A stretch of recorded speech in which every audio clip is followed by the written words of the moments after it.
Alam niyo ba na 2 lugar na lang sa mundo ang walang divorce? Ito ang Vatican at ang Pilipinas. Dito na lang ba may forever? Bakit nga ba wala pang divorce sa Pilipinas? Here's what you need to know. Mahigit sa 50% ng mga Pilipino ang pabor sa divorce, ayon sa isang survey noong 2017. Sa kabila nito, hindi pa rin available o naiisa batas ang diborsyo sa bansa. If you're going to love each other, then it cannot have an expiry date. Anong klaseng pagmamahal yun? Kung may karapatan kang pumasok sa isang marriage, dapat kilalanin din na ikaw ay may karapatan na lumabas. Inihain noong 2005 ang kauna-unahang panukala sa Kongreso para gawing legal ang divorce sa Pilipinas. 5 bills on divorce ang na-file noon sa 16th Congress. Sa kanilang 5th attempt, muling sinubukan ng Gabriela Party List na ipasa ang legalization ng divorce noong 2016. Noong 2018, inakalang mas malapit na ang Pilipinas sa pagsasabatas ng divorce when it was passed in the lower house. Sa Senado naman, isinumite ni Senator Risa Ontiveros ang Divorce Act noong December 2018. Panibagong Philippine Divorce Act of 2019 ang pinagalaw sa House of Representatives during the 18th Congress. September 2019, naganap ang kauna-unahang Senate hearing ukol sa divorce bill.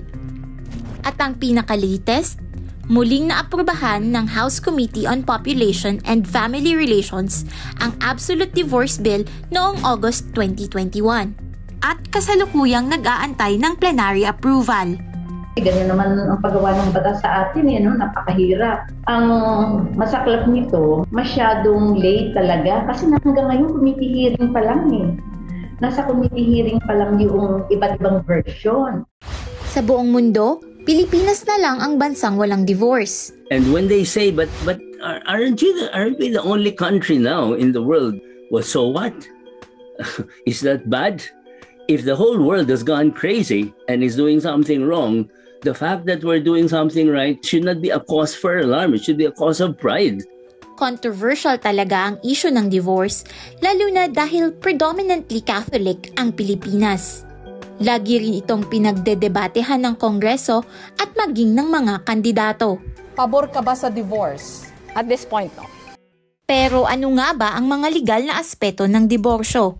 Kung ikukumpara sa annulment na siyang meron sa Pilipinas, ang annulment ay ang pagsasawalang-bisa ng aktwal na kasal. When you say annulment, it is valid until it is declared void.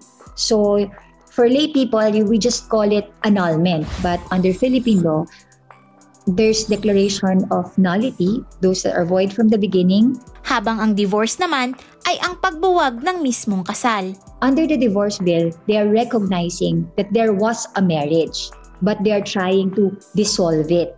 So, inirecognize natin na kasal sila, pero binibigyan natin sila ng way to end the marriage. So, yun yung difference between annulment and divorce. Nakasaad sa Family Code of the Philippines ang mga batayan na kasalukuyang umiiral sa Pilipinas para sa isang annulment. So what are the grounds for declaration of nullity? If there's absence of any of the essential and formal requisites, then the marriage is void ab initio, or parang di siya nag-exist yung marriage. Ang sinasabing essential requisites of marriage ay ang legal capacity of both parties at consent.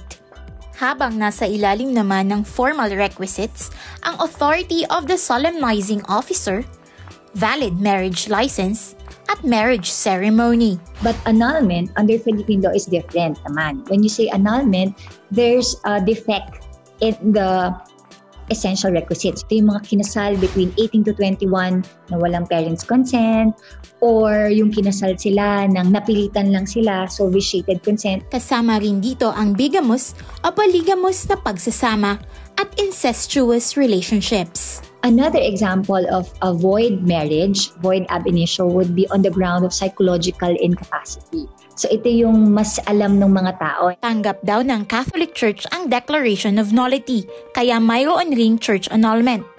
Pero may pagkakaiba raw ito sa nasa Family Code. So let's not fall into foolish semantics. You can call it annulment, you can call it divorce, it's the same banana. Now, the Catholic Church will object to that because as the Bible says, what God has put together, let no man put asunder. Sa family code, pinaghiwalay nila yung void at saka voidable. Void marriage, yun yung sinasabi ng simbahan. It was void from the very beginning. Pero pinasok pa nila yung voidable. Sa kabila ng kawalan ng divorce sa Pilipinas, nasa halos 50,000 ang annulment at nullity cases ang na-file in the last 5 years. Mayroon ding tinatawag na legal separation. Under our family code, if there's, for example, repeated physical violence or grossly abusive conduct, those are only grounds for legal separation. Meaning, they will stay married, they will just be allowed to live separately. But under the divorce bill, the domestic abuse can be a ground for divorce. Kasamaang palad, wala nang existing law na pwede ka talaga, kilalanin talaga no, na ikaw ay nag-dissolve ng marriage or nag-determinate na ng marriage. Kasi yung ating annulment, kapos na kapos, at saka yung legal separation, kapos na kapos. Sa mga panukalang isinusulong ang divorce, after the dissolution of marriage, ang dating mag-asawa may right to contract marriage again. Ang kanilang conjugal assets will be split and equally divided. Maaari ring humingi ng spousal support o yung tinatawag na alimony.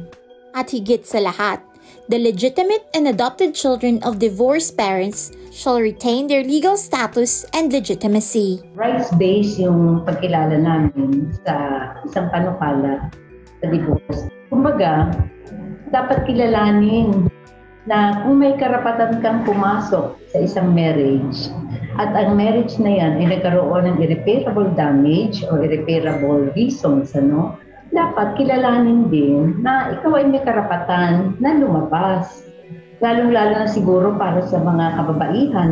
Ayon sa data ng Philippine Statistics Authority, 1 sa 4 na kababaihan ang nakararanas ng physical, sexual, or emotional abuse mula sa kanilang asawa o kinakasama. Ang remedy na nakikita ay umalis o kawalang bisa yung kasal nila. May pagkilala na ang marriage pwedeng maging maganda pero maraming mga kadahilanan na pwedeng hindi na ito talaga, hindi na dapat ituloy. Bukod sa mas vulnerable na nga, stigmatized pa. At ang burden ng hiwalayan, that usually falls on women as the primary caretaker of their children. Tanggapin na natin kasi yung stigma, yung stigma ng hiwalay sa asawa.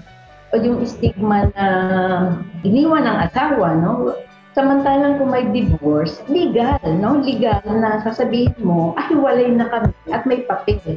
Kasi kontrata naman ang marriage eh. By ending that marriage, they should still have that right to support. And that can only be available under a divorce